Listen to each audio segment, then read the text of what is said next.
Late December 2009, a guy stepped inside a junk trailer left out in the Texas heat. He wasn't hunting for clues, just clearing away some dead stranger's mess. But tucked under a shelf, he stumbled upon old journals that were better off forgotten. Flipping through the first page, his stomach turned. This wasn't a standard logbook. The entries went on about demonic shadows and making deals with evil spirits. Then he hit pay dirt, a confession, a brutal play-by-play of a cold case murder. Back in '87, Susan Woods was finally getting her life back on track. She stood at 30, loved by everyone in Hyco, and truly felt at home there. Until July 24th, when a dark figure caught up with her at the front door. No signs of a break-in, no noise, just a bone-chilling, eerie quiet. When her dad pushed past the bathroom entrance, his worst fears came true.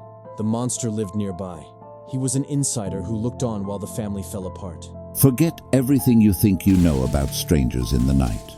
First responders waded through a crime scene that felt cursed, hunting for a phantom who left 0 tracks. Sleuths pointed the finger at her former flame, certain he'd snapped and lashed out in a fit of rage. But his alibi held up. He was miles away, clocked into a graveyard shift while the real killer watched.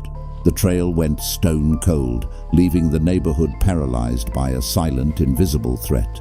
For 2 decades, the monster stayed bottled up, hiding behind a mask of neighborly kindness. Imagine grieving for 20 years while the murderer sits at your kitchen table. While the family struggled to pull through, the predator just melted into the background of their lives. He showed up at every memorial, even offering a shoulder to lean on for her grieving kin. It was a flawless charade, until a fresh pair of eyes dug into the evidence locker. Science finally caught up. DNA was about to rip his secret world apart. A lone hair and a stray cigarette butt were all the lab needed to close the net on him. Humanity leaves behind a biological blueprint that the wind can't wash away.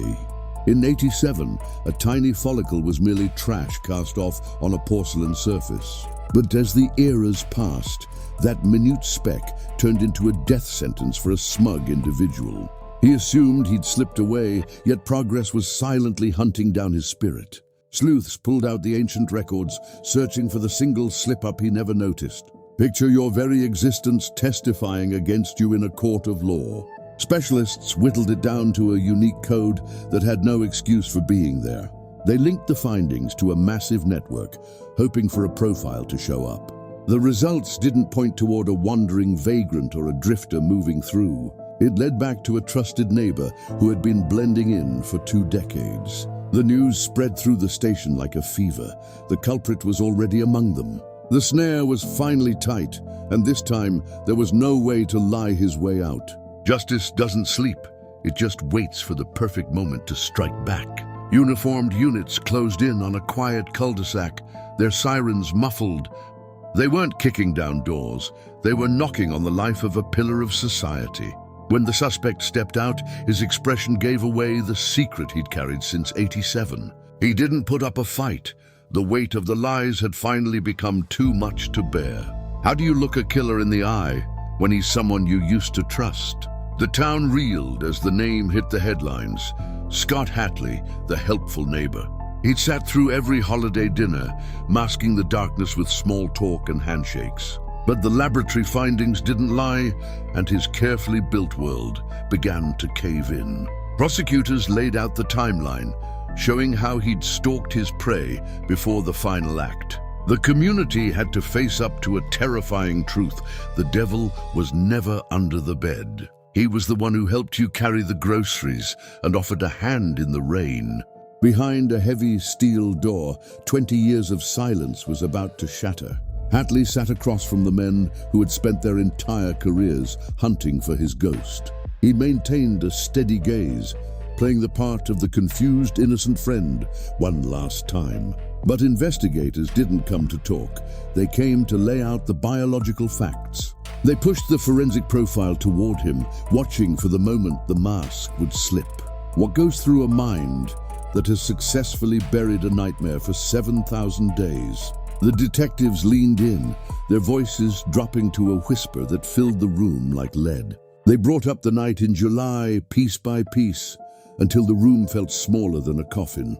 Hatley's breathing shifted.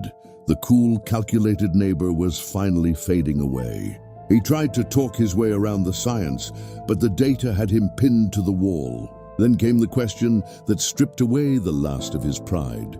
Why her? The answer was a chilling look that confirmed what the town had feared for 2 decades. The truth didn't just walk into the room. It tore through 20 years of carefully crafted lies. Hatley's composure finally buckled as the weight of the genetic evidence became a physical burden. He stopped looking for a way out and started looking for a way to justify the unjustifiable. The motive wasn't a complex conspiracy. It was the oldest, darkest story in the human playbook.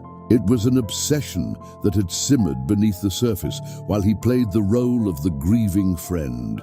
How does a monster sleep at night when he's the one holding the flashlight for the search party?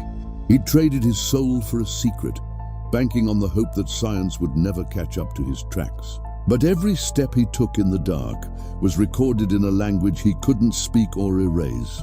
As the confessions spilled out, the community realized the devil hadn't come from another town. He had been there all along, drinking their coffee and hugging their children. The nice guy mask didn't just slip off, it shattered into a million jagged pieces. The case was closed, but the scars he left behind would never truly heal. The courtroom was a vacuum where 20 years of stolen time finally caught up to Scott Hatley. Susan's family sat in the front row, forced to breathe the same air as the man who had hugged them at her funeral. The defense tried to pick apart the DNA, but the science was a mountain they couldn't climb. Hatley didn't look at the victims. He stared at the table, watching his life slip through his fingers. The prosecution laid out the timeline, proving that the good neighbor was a ghost story he'd told to save himself. How do you sentence a man for a crime that half the town has already forgotten? The jury didn't need a week to decide.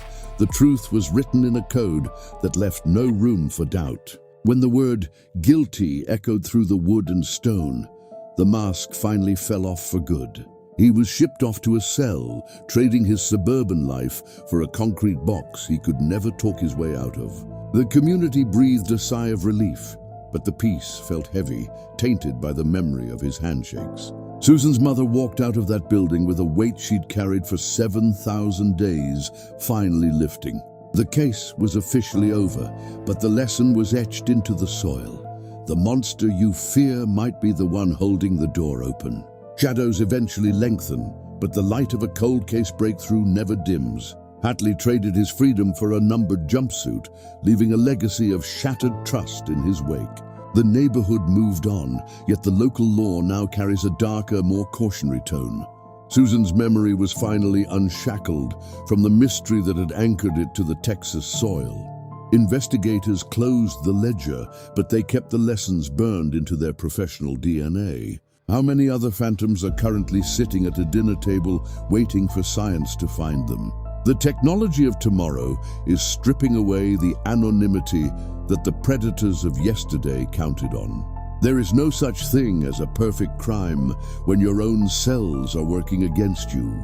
Susan Woods didn't get to grow old, but she ensured that her killer would never see another Texas sunrise as a free man. Her story serves as a grim reminder that the most dangerous wolf is often the one wearing the fleece of a friend. Sleep well, knowing that the secrets of the past are no longer safe in the dark. Because the truth isn't just out there, it's inside you, and it's waiting to speak.